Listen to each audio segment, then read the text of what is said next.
Deep in Cambodia's jungle lies Kulen Mountain, a land of legends where rivers carve secrets into stone, waterfalls roar through the forest, and a giant reclining Buddha watches from above. From the mystical Thousand Lingas to a floating village on Tonle Sap Lake, this adventure is going to be unforgettable. But first, before climbing Kulen Mountain, our guide pulled over for a sweet surprise. In a little village, we found the famous steamed palm sugar cakes, fluffy rice flour treats made fresh every morning, wrapped in banana leaves and crowned with fresh coconut. It's so popular, locals line up daily, and yes, we couldn't resist joining them before the adventure ahead.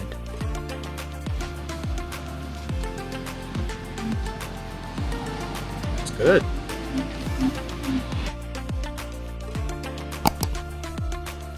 So we are at the gate of Kulen Mountain, just kind of like a pit stop for people that use the bathroom, grab some souvenirs before we head through the gate into Kulen Mountains. After a short walk to the cliff's edge, the jungle of Kulen Mountain stretched endlessly before us, thick, green, and alive. This is why tourists come here, to trade city streets for wild landscape, cool off by waterfalls and explore sacred sites like the giant reclining Buddha. And just ahead, hidden in the riverbed, was the real treasure we came to see, the Thousand Lingas. But here's the plot twist. When we got there, the river had different plans. For the celebration of the Sivalinga, Hindu people will offer pouring the water on the top of Sivalinga. And the water flow down and out from Sivalinga, become the holy and blessed water from the... So we came to see the Thousand Lingas on this river, and the water's too high so we can't even see the lingas. The river was so full this day that all 1,000 lingas were underwater. We passed through a small village tucked along the mountainside as we made our way up to the reclining Buddha. Families here live simply, selling incense, fruits, and little offerings to travelers. It feels like stepping back in time, where daily life, tradition, and the sacred spirit of Kulen all blend together on that climb up. These steps are brutal. We may have missed 1,000 lingas, but not the steps.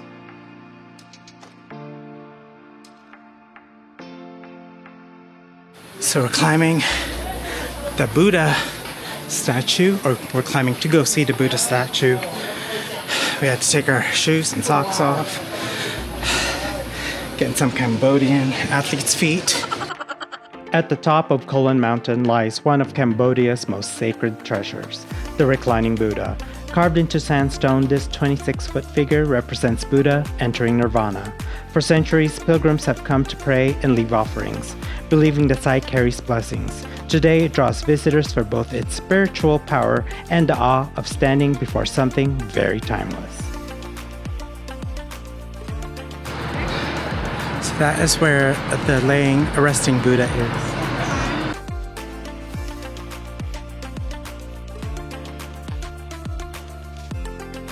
Now we're just walking through this village to get to this waterfall. Whoa! Just rolled my ankle. We wound our way down through a tiny village on Kulen Mountain, past wooden homes where kids waved, dogs napped in the shade, and chickens darted across our path. The deeper we walked, the louder the jungle spoke, buzzing cicadas, rustling leaves, and that sticky tropical heat clinging to every step. And just when we felt the forest might swallow us whole, the trail opened up to a secret perched above the river. Here we stopped for a picnic in a bamboo hut, dangling right over the water, and just below us, hidden in the jungle, waited the waterfall that everyone came to see. Kulen's waterfall isn't just a pretty backdrop, it's a legend in motion. The first tier is a wide curtain of water where families splash and cool off. But just below, the second drop crashes nearly 50 feet into the jungle pool. Locals believe these waters are blessed, and even kings once bathed here. Standing in the mist, you feel it, like the mountain itself is alive, breathing history into every drop. So we're gonna check out another temple. So this temple was the practice temple of the king before he built Angkor Wat. They practiced all the craftsman work, the building materials, all that stuff on this temple. Hidden deep in Cambodia's jungle is the temple Bang Mialea. It's like stepping into a real-life adventure movie. Imagine ancient stone temples swallowed by massive trees and tangled vines. It's just like waiting to reveal their secrets. Unlike the perfectly restored Angkor Wat, here everything feels wild and untouched. Stone walls crumble, pathways disappear, and the sunlight sneaks through the cracks of the roof. You can wander through halls where history whispers in every corner, climb towers that feel lost in time, and hear the wind through the trees as if it's telling you stories from 1,000 years ago. It's the perfect mix of mystery, adventure, and history, an experience that makes you wonder, who walked these paths before us? And what secrets do these stone walls keep hidden?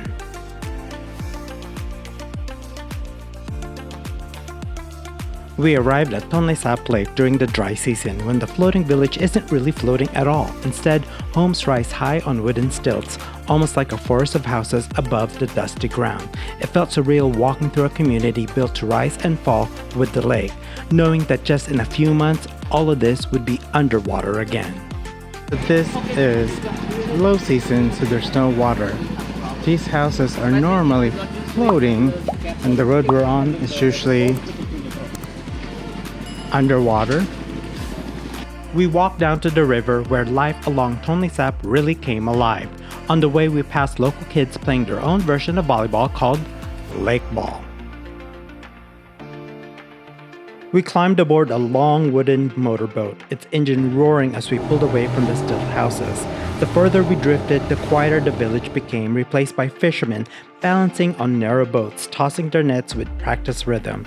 In the low season, like now, the water is shallow and the fish are easier to catch, like catfish, tilapia, even snakehead wriggling in their baskets. The ride felt almost timeless, like we were slipping into another world, carrying us closer and closer to the open waters of Tonle Sap.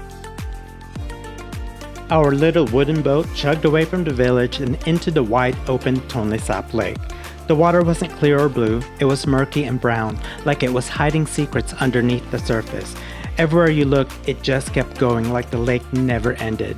Out here, life feels different. Fishermen casting their nets, families living on the water, and this wild, untamed vibe that pulls you in. Tonle Sap or Tonle Sap Lake. It is the largest lake in Southeast Asia.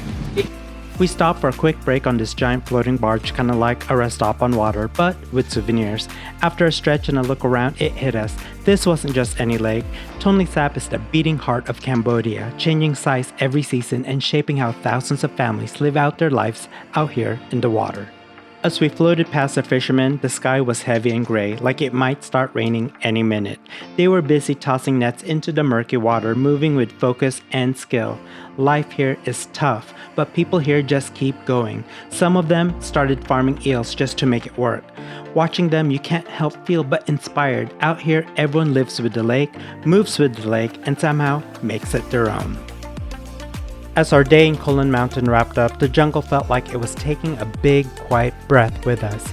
Temples hidden in trees, little streams, and rickety wooden boats made it feel like we stepped into another world. After soaking it all in, we took a break, freshened up, and got ready to head back to Pub Street, where streets, lights, and smells of dinner were waiting to welcome us back.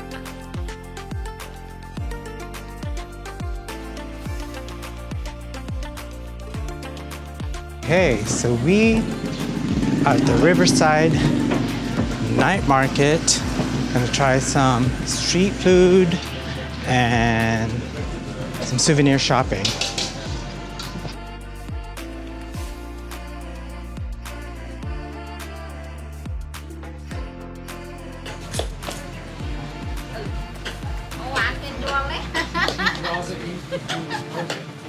And then look. So it's all leather. So far the night market has been a buzz. I think we're in the wrong place or there's just not a lot of vendors out. Don't know. But it looks like over there across the street there's a bunch of stuff. So we're gonna go check that out.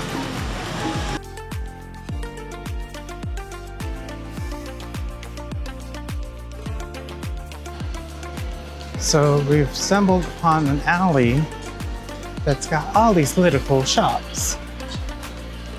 Actually, I recognize this alley from one of the shops there. on YouTube.